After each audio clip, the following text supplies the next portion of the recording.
સ્વાગત છે વિદ્યાર્થી મિત્રો આજના નવા વિડીયોમાં। ધોરણ 10 વિષય સંસ્કૃત પાઠ નંબર 18 મુક્તાની મુક્તકાની પાઠનો આજે આપણે અભ્યાસ કરીશું। જોઈએ પ્રસ્તાવના। સંસ્કૃત સાહિત્યમાં પ્રહેલિકા, કૂટશ્લોકો, અંતરાલાપ, પ્રશ્નોત્તરમાળા જેવા વિવિધ પ્રકારના રમૂજી અને તર્કબુદ્ધિયુક્ત મુક્તકો વિપુલ પ્રમાણમાં રચાયેલા છે।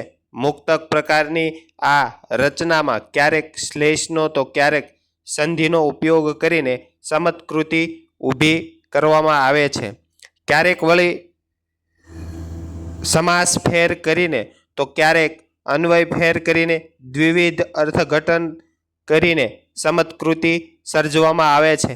આ પ્રકારના મુક્તકોની રચના સળંગ એક ગ્રંથ તરીકે થઈ હોતી નથી, પરંતુ આવા મુક્તકો તો કાલાંતરે જુદા જુદા પ્રદેશમાં વિદ્વાન કવિઓ દ્વારા રચવામાં આવેલા છે। વળી તેમનો સંગ્રહ પણ ભિન્ન ગ્રંથોમાં થતો રહ્યો છે।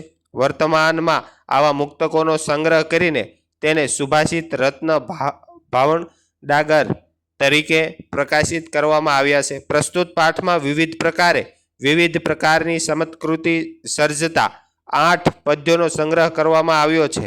આવી સમત્કૃતિ માત્ર મનોરંજન માટે જ હોય છે તેવું નથી, શાબ્દિક રીતે અને આર્થિક બનાવવા માટે ઉપયોગનો પણ ઉપદેશ હોય છે। આ ઉપદેશ મુજબ જીવન જીવીને માણસ સર્વત્ર સફળતા પ્રાપ્ત કરી શકે છે અને પોતાના જીવનને સુખી બનાવી શકે છે। જોઈએ પહેલા નંબરનો શ્લોક। પિનાક ફણી બાલેન્દુ ભસ્મ મંદાકિની યુતા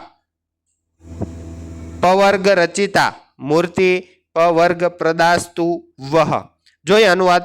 પિનાક એટલે કે ધનુષ્ય, ફણી એટલે સાપ, બાલેન્દુ એટલે ચંદ્રરેખા અથવા તો બાળચંદ્ર, ભસ્મ અને મંદાકિની એટલે કે ગંગા થી યુક્ત એવા 5 અથવા તો પ વર્ગ દ્વારા રચવામાં આવેલી ભગવાન શિવની મૂર્તિ તમને મોક્ષ અપાવનારી થાઓ। બીજા નંબરનો શ્લોક। ભગવાન કિમુપાદેયમ ગુરુવચનમ હેયમપી છ કિમ કાર્યમ કો ગુરુધિગતત્વ શિષ્ય હિતાયોધ સતત। જોઈએ અનુવાદ। હે શ્રીમાન, ગ્રહણ કરવા જેવું છે શું છે? તો કે ગુરુવચન, અને ત્યાગવા યોગ્ય શું છે? તો કે ન કરવા જેવું કામ। ગુરુ કોણ છે? તો કે જેણે તત્વજ્ઞાન પ્રાપ્ત કર્યું છે અને જે નિરંતર શિષ્યના હિત માટે તત્પર રહે છે। જોઈએ ત્રીજા નંબરનો શ્લોક। અપૂર્વોયમ મયા દૃષ્ટ કાંત કમલલોચને સો અંતરમ યો વિજાનાતિ સ વિદ્વાનાન સંચય। જોઈએ અનુવાદ। હે કમળ જેવા નેત્રવાળી, મેં તારો અપૂર્વ એવો આ પ્રિયજન જોયો છે, જે 3 શ વચ્ચેનો ભેદને જાણે છે, તે અશોક છે, તે દુઃખ વિનાનો છે, તે અહીં વિદ્વાન છે, એમાં કોઈ શંકા નથી। જોઈએ ચોથા નંબરનો શ્લોક। સશસ્ત્રમ ન ખલુ કર્તવ્યમપી તિ પિત્રા નિયોજિત તદેવ શસ્ત્રમ કૃતવાન પિતુરાજ્ઞા ન ઉલ્લંઘિતા। તારે શસ્ત્ર ઉગામવું નહીં એમ પિતાએ પુત્રને જોતર્યો, તને જ તેણે શસ્ત્ર નરણી બનાવી, આમ તેણે પિતાની આજ્ઞાનું ઉલ્લંઘન ન કર્યું। પાંચમા નંબરનો શ્લોક। વૃક્ષસ અગ્રે ફલમ દૃષ્ટ ફલાગ્રે વૃક્ષ એવ ચ અકારાદિ સકારાંતમ યો જાનાતિ સ પંડિતમ।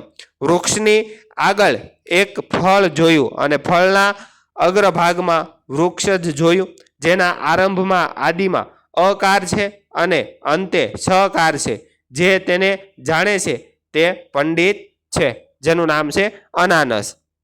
જોઈએ છઠ્ઠા નંબરનો શ્લોક। યથા નૈતિ કૈલાસમ નગમ ગાન સરસ્વતી તથા નૈતિ કૈલાસમ ન ગંગા ન સરસ્વતી। જેમ ગાન રૂપી સરસ્વતી કૈલાસ પર પર્વત ઉપર લઈ જાય છે, તેમ કૈલાસ પર્વત પર ગંગા કે સરસ્વતી પણ લઈ જતી નથી। જોઈએ સાતમા નંબરનો શ્લોક। युधिष्ठिर कस्य पुत्रो गंगा वहति कीदृशी हंसस्य शोभा का वास्ति धर्मस्य त्वरिता गति। युधिष्ठिर कोनो पुत्र है तो के धर्मनो। गंगा केवी रीते वहे छे तो के झड़पी।